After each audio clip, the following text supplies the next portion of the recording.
नमस्कार मंडळी, क्रिशवीज व्लॉग या आपल्या चॅनलमध्ये आपल्या सर्वांचं अगदी मनापासून स्वागत आहे. जर मी तुम्हाला सांगितलं की तुमच्या स्वयंपाकघरातील एक छोटासा घटक जो तुम्ही रोज फक्त चव वाढवण्यासाठी वापरता तो तुमच्या शरीरासाठी अनेक प्रकारे फायदेशीर ठरू शकतो, तर पण एक छोटीशी चूक तुम्हाला त्याचे अनेक संभाव्य फायदे पूर्णपणे मिळवण्यापासून रोखू शकते. आश्चर्याची गोष्ट म्हणजे ही चूक सुधारण्यासाठी कोणताही आर्थिक खर्च किंवा गुंतागुंतीच्या पायऱ्यांची आवश्यकता नाही. फक्त काही मिनिटे वाट पाहिल्याने तुमच्या रोजच्या सवयी बदलू शकतात. होय, मी लसणाबद्दल बोलत आहे. तोच लसूण जो आपण भाज्या, कडधान्य आणि विविध पदार्थांमध्ये चव आणि सुगंधासाठी घालतो. पण शतकानुशतके लसणाला केवळ एका मसाल्यापेक्षा अधिक चांगलं मानलं गेलं आहे. अनेक संस्कृतींमध्ये त्याला अन्न आणि आरोग्य या दोन्हींसाठी फायदेशीर असलेला एक नैसर्गिक घटक म्हणून पाहिलं गेलं आहे.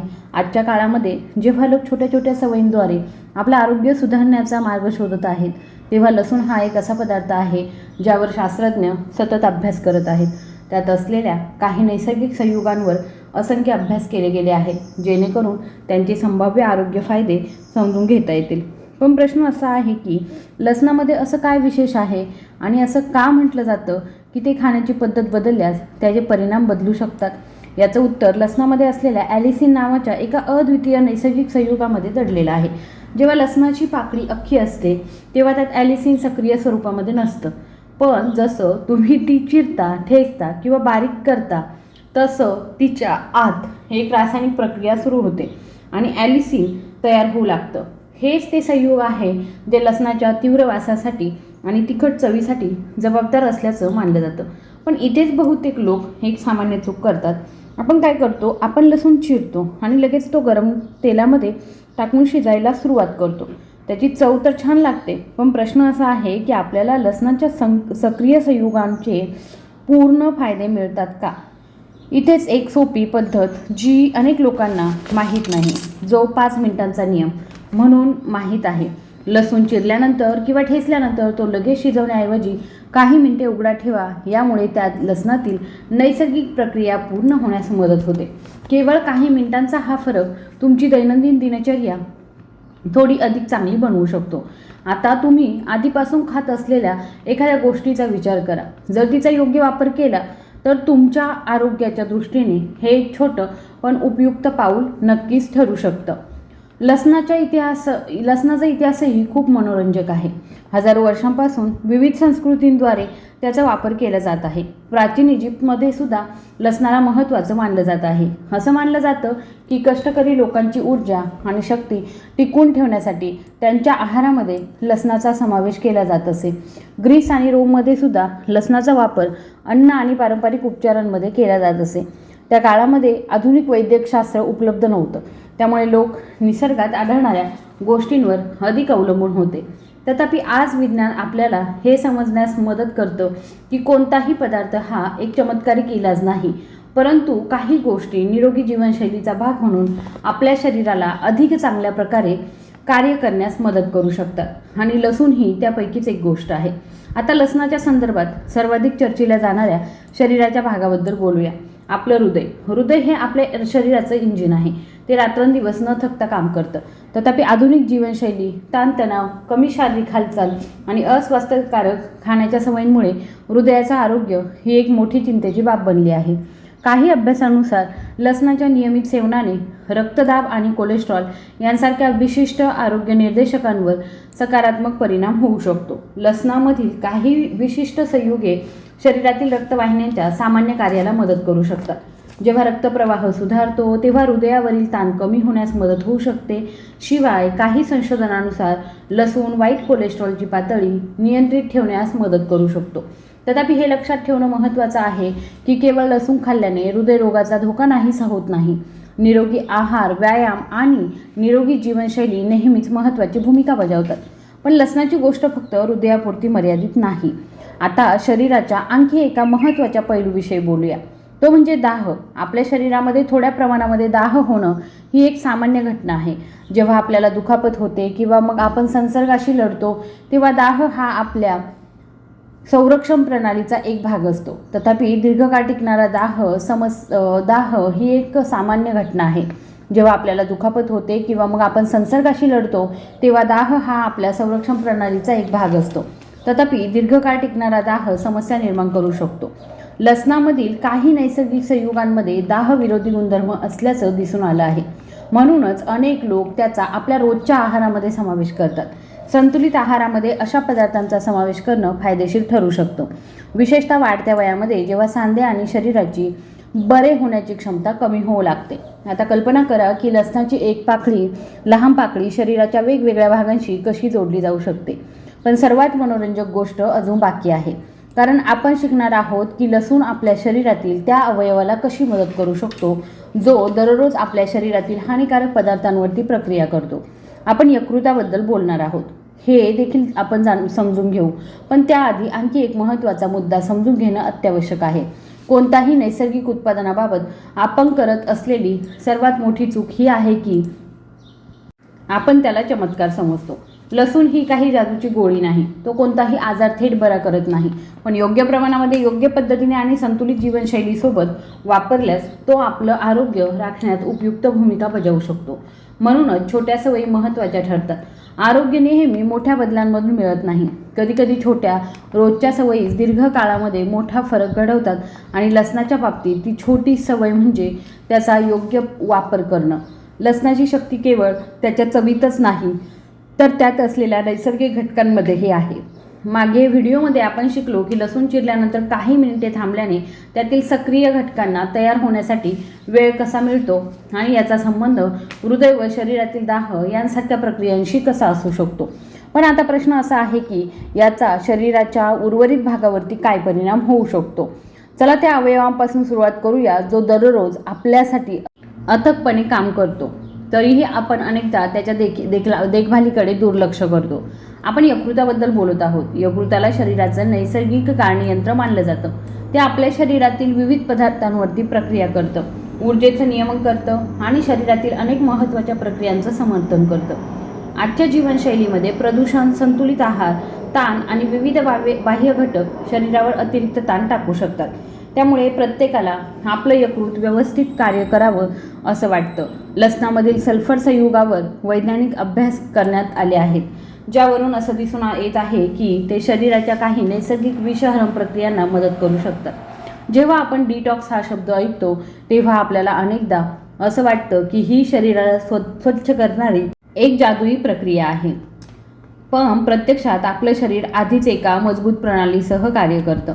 यकृत, मूत्रपिंड आणि इतर अवयव सतत कार्यरत असतात. लसणाचं कार्य शरीरातील सर्व विषारी पदार्थ अचानक काढून टाकणं हे नाही, उलट ते शरीराच्या सामान्य प्रक्रियांना आधार देणारं अन्न असू शकतं. आता आपण आपल्या संपूर्ण जीवनानुभवांवरती नियंत्रण ठेवणाऱ्या भागाकडे वळूया. आपलं मन, स्मरणशक्ती, लक्ष आणि शिकणं आणि विचार करणं हे सर्व आपल्या मेंदूच्या कार्याशी जोडलेलं आहे. जसजसं आपलं वय वाढतं तसतशी शरीरामध्ये ऑक्सिडेटिव्ह स्ट्रेस नावाची प्रक्रिया वाढू शकते. यामुळे फ्री रॅडिकल्स नावाचे अस्थिर रेणू तयार होतात जे पेशींना नुकसान पोहोचवू शकतात.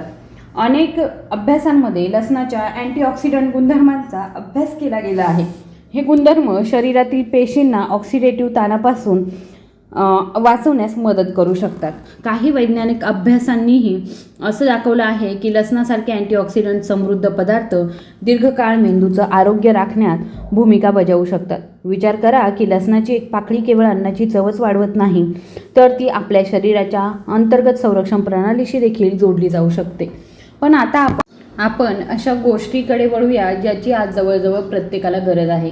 एक मजबूत रोगप्रतिकार प्रणाली. बदलत्या हवामानामुळे सर्दी, खोकला आणि संसर्गासारख्या समस्या सामान्य होतात. आपलं शरीर विषाणू आणि जीवाणूंसारख्या बाह्य घटकांशी सतत लढत असतं. येथेच आपली रोगप्रतिकार प्रणाली एक महत्त्वाची भूमिका बजावतो. लसणामधील ॲलिसिन आणि इतर संयुगांमध्ये सूक्ष्मजीवविरोधी गुणधर्म असल्याचं आढळून आलं आहे. याचा अर्थ ते विशिष्ट प्रकारच्या सूक्ष्मजीवांविरुद्ध क्रियाशील असू शकतात. सर्दी आणि फ्लूच्या हंगामामध्ये अनेक लोक त्यांच्या आहारामध्ये लसणाचा समावेश करतात, कारण त्यांचा विश्वास आहे की ते शरीर मजबूत करण्यास मदत करतं. तथापि हे समजून घेणं महत्त्वाचं आहे की लसूण ही लस किंवा मग औषध नाही आहे. तथापि चांगली झोप, पौष्टिक अन्न आणि निरोगी सवयींसोबत घेतल्यास ते शरीराच्या नैसर्गिक संरक्षणास मदत करू शकतं. आता आपण आणखी एका मनोरंजक पैलूवरती चर्चा करणार आहोत. लसूण ऊर्जा आणि शारीरिक कार्यक्षमतेशी देखील जोडला जाऊ शकतो का? ऐतिहासिकदृष्ट्या अनेक संस्कृतींमध्ये लसूण शक्ती आणि सहनशक्तीशी जोडला गेला आहे. रक्तप्रवाह आणि व्यायामांशी संबंधित विशिष्ट प्रक्रियांवर लसूण काय परिणाम करू शकतो यावर सध्या काही संशोधन सुरू आहेत. सुधारित रक्तसंचार स्नायूंना ऑक्सिजन आणि पोषक तत्वे पोहोचवण्यास मदत करू शकतो. म्हणूनच अनेकांचा असा विश्वास आहे की सक्रिय जीवनशैलीसाठी लसूण एक उपयुक्त अन्नपदार्थ असू शकतो. पण इथेही संतुलन महत्त्वाचं आहे. लसूण खाल्ल्याने तुम्ही अचानक सुपर ॲथलीट बनणार नाही. खरी शक्ती ही नियमित व्यायाम, निरोगी आहार आणि शिस्तबद्ध जीवनशैलीतून येते. आता पुरुष आणि स्त्रिया दोघांसाठीही महत्त्वाच्या असलेल्या एका विषयावरती चर्चा करूया. हार्मोन्स आणि वयानुसार होणारे बदल. जसं आपलं वय वाढतं तसतसं शरीरामध्ये अनेक नैसर्गिक बदल होतात. रजोनिवृत्तीनंतर स्त्रियांच्या हाडांच्या मजबूतीबद्दल चिंता वाढू शकते. काही संशोधनातून असं दिसून आलं आहे की लसूणामधील काही विशिष्ट संयुगे हाडांच्या आरोग्याच्या काही निर्देशकांवर परिणाम करू शकतात. अँटीऑक्सिडंट आणि दाहविरोधी गुणधर्म असलेल्या पदार्थांमध्ये लोकांची रुची वाढत आहे. पण हाडांच्या मजबूतीसाठी केवळ लसूण पुरेसा नाही. कॅल्शियम, व्हिटॅमिन डी, शारीरिक हालचाल आणि संतुलित आहार हे तितकंच महत्त्वाचं आहे. आता प्रश्न असा निर्माण होतो की जर लसूण इतका फायदेशीर असेल तर त्याचं सेवन करण्याचा सर्वोत्तम मार्ग कोणता? बरेच लोक सकाळी रिकाम्या पोटी कच्चा लसूण खाणं पसंत करतात. काही लोक तो पाण्यासोबत खातात, काही लोक तो मधासोबत खातात. तथापि प्रत्येक व्यक्तीचं शरीर हे वेगळं असतं. काही लोकांना कच्चा लसूण खाल्ल्याने छातीत जळजळ, गॅस किंवा आम्लपित्ताचा त्रास होऊ शकतो. म्हणूनच आपल्या शरीराची प्रतिक्रिया समजून घेणं महत्त्वाचं आहे. जर तुम्हाला त्याचा तुमच्या दैनंदिन आहारामध्ये समावेश करायचा असेल तर कमी प्रमाणामध्ये सुरुवात करणं हे उत्तम आहे.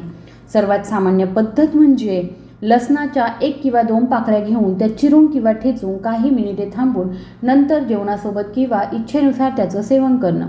पण एक खूप महत्त्वाचा मुद्दा आहे ज्याकडे लोक अनेकदा दुर्लक्ष करतात. नैसर्गिक घटक असले तरी ते सर्वांसाठी आणि सर्व प्रमाणामध्ये सुरक्षित असतीलच असं नाही.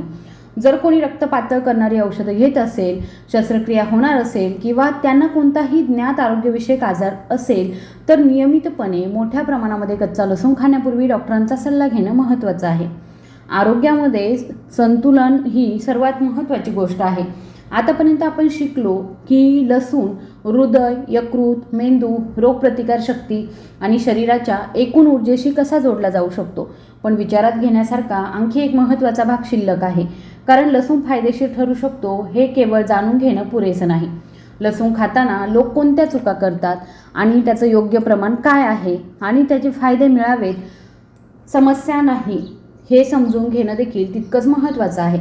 आतापर्यंत आपण शिकलो आहोत की लसूण चिरल्यानंतर किंवा ठेचल्यानंतर काही मिनिटे थांबल्यास ॲलिसिन तयार होण्याची प्रक्रिया पूर्ण होऊ शकते. लसूण हृदय, मेंदू, यकृत, रोगप्रतिकारशक्ती आणि शरीराच्या सामान्य कार्यांना कसा आधार देऊ शकतो हे देखील आपण शिकलो आहोत. पण आता सर्वात महत्त्वाचा प्रश्न असा आहे की लसूण आपल्या दैनंदिन जीवनामध्ये योग्य प्रकारे कसा समाविष्ट करावा. कारण कधीकधी केवळ ज्ञान पुरेसं नसतं, योग्य पद्धत माहीत असणं सुद्धा तितकंच महत्त्वाचं असतं. सर्वप्रथम आपण एका सोप्या सवयीबद्दल बोलूया जी तुम्ही तुमच्या दैनंदिन जीवनामध्ये समाविष्ट करू शकता. जर तुम्हाला कच्चा लसूण खायचा असेल तर तुम्ही 1 किंवा 2 पाकळ्यांपासून सुरुवात करू शकता. लसणाची पाकळी सोलून ती बारीक चिरा किंवा ठेचा. ती लगेच खाण्याऐवजी काही मिनिटे तशीच राहू द्या. यावेळी लसणातील एन्झाईम सक्रिय होतात आणि ॲलिसिन तयार होण्याची प्रक्रिया सुरू करतात. त्यानंतर तुम्ही ते तुमच्या जेवणासोबत घेऊ शकता. काही लोक ते कोमट पाण्यासोबत घेतात, काही जण मधासोबत घेणं पसंत करतात तर काही जण त्याचा समावेश त्यांच्या सॅलडमध्ये किंवा मग जेवणामध्ये करतात. पण लक्षात ठेवा, लसणाचे फायदे तुम्ही ते कसे खाता यावर अवलंबून आहेत. सर्वात महत्त्वाची गोष्ट म्हणजे तुमच्या निरोगी जीवनशैलीमध्ये त्याचा संतुलित प्रमाणामध्ये समावेश करणं. आता लसूण खाताना अनेक लोक ज्या काही चुका करतात त्याबद्दल चर्चा करूया. पहिली चूक म्हणजे त्याचा अतिरेक करणं. बऱ्याच लोकांना वाटतं की जर थोड्या प्रमाणामध्ये सेवन करणं फायदेशीर असेल तर जास्त प्रमाणामध्ये सेवन करणं अधिक फायदेशीर ठरेल. पण शरीर तसं काम करत नाही. जास्त प्रमाणामध्ये कच्चा लसूण खाल्ल्याने काही लोकांना छातीत जळजळ, गॅस, आम्लपित्त किंवा पचनाच्या समस्या होऊ शकतात. आरोग्याच्या बाबतीत संयम नेहमीच महत्त्वाचा असतो. दुसरी चूक म्हणजे लसणाला एक चमत्कारिक औषध समजणं. आजकाल ऑनलाईन अशा अनेक अफवा आहेत की एकच खाद्यपदार्थ प्रत्येक आजारावरचा इलाज आहे. पण वास्तव हे आहे की कोणताही एक घटक तुमच्या संपूर्ण शरीरासाठी, आरोग्यासाठी जबाबदार असू शकत नाही.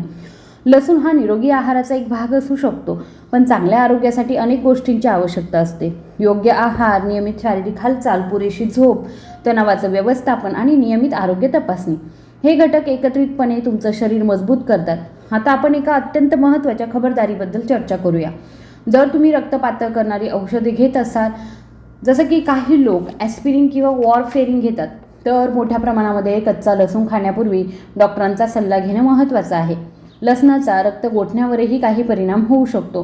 त्याचप्रमाणे जर तुमची शस्त्रक्रिया होणार असेल किंवा तुम्हाला एखादी विशिष्ट आरोग्य समस्या असेल तर तुमच्या डॉक्टरांशी बोलणं उत्तम आहे, कारण नैसर्गिक घटकांचाही शरीरावरती परिणाम होऊ शकतो. आता विचार करा की लसणाची एक लहान पाकळी आपल्याला काय शिकवते. ती आपल्याला आठवण करून देते की आरोग्य म्हणजे नेहमीच मोठे महागडे निर्णय नसतात. कधीकधी लहान सवयी दीर्घकाळामध्ये मोठा फरक घडवतात आणि आपण अनेकदा मोठ्या गोष्टींच्या शोधात असतो. महागडी औषधं, गुंतागुंतीच्या आहार योजना आणि क्लिष्ट नियम. पण कधीकधी आपल्या स्वयंपाकघरातील साध्या गोष्टीसुद्धा आपल्या आरोग्यासाठी योगदान देऊ शकतात. लसूण हे त्याचं एक उत्तम उदाहरण आहे. एक लहान पाकळी, काही मिनिटांची प्रतीक्षा आणि आपल्या आरोग्याबद्दलची थोडी जागरूकता फरक घडवू शकते. पण आणखी एक गोष्ट समजून घेणं तितकंच महत्त्वाचं आहे. निरोगी असणं म्हणजे केवळ आजार टाळणं नव्हे. निरोगी असणं म्हणजे आपल्या शरीराला आवश्यक असलेल्या गोष्टी देणं, त्याचं पोषण करणारं अन्न, त्याला सशक्त करणाऱ्या सवयी आणि आपल्या आरोग्याची जबाबदारी घेणारी मानसिकता. जर तुम्ही लसूण खात असाल तर तुम्ही कदाचित केवळ त्याच्या चवीसाठीच त्याकडे पाहणार नाही. आता तुम्हाला कळलं असेल की लसूण चिरल्यानंतर काही मिनिटे थांबणं का महत्त्वाचं आहे. तुम्हाला माहीत आहे का की त्यात सुगंधी तेलांचे अंशसुद्धा असतात. तुम्हाला माहीत आहे का की ॲलिसिनला इतकं महत्त्व का दिलं जातं आणि सर्व नैसर्गिक घटक हुशारीने वापरणं किती महत्त्वाचं आहे हे देखील तुम्हाला माहीत आहे. म्हणून पुढच्या वेळी जेव्हा तुम्हाला तुमच्या स्वयंपाकघरामध्ये लसूण दिसेल तेव्हा लक्षात ठेवा की उत्तम आरोग्याची सुरुवात अनेकदा छोट्या सवयींमधून होते. थोडी जागरूकता, एक छोटासा बदल आणि दीर्घकाळ टिकणारी तुमच्या शरीराची उत्तम काळजी. जर तुम्हाला ही माहिती उपयुक्त वाटली असेल तर कृपया व्हिडिओला लाईक करा, जेणेकरून अशी उपयुक्त आरोग्यविषयक माहिती अधिक लोकांपर्यंत पोहोचू शकेल. तुम्ही या नवीन पद्धतीने लसूण वापरून पाहणार आहात का आणि तुमच्या मते कोणती छोटी दैनंदिन सवय तुमच्या आहारामध्ये सर्वात मोठा फरक घडवू शकते हे मला कमेंट बॉक्समध्ये नक्की सांगा. आणि अशा सोप्या, वैज्ञानिक आणि जीवनाशी संबंधित माहितीसाठी आपल्या चॅनलला सबस्क्राईब करायला विसरू नका. स्वतःची काळजी घ्या, निरोगी राहा आणि लक्षात ठेवा, तुमचं शरीर ही तुमची सर्वात मोठी जबाबदारी आहे. धन्यवाद.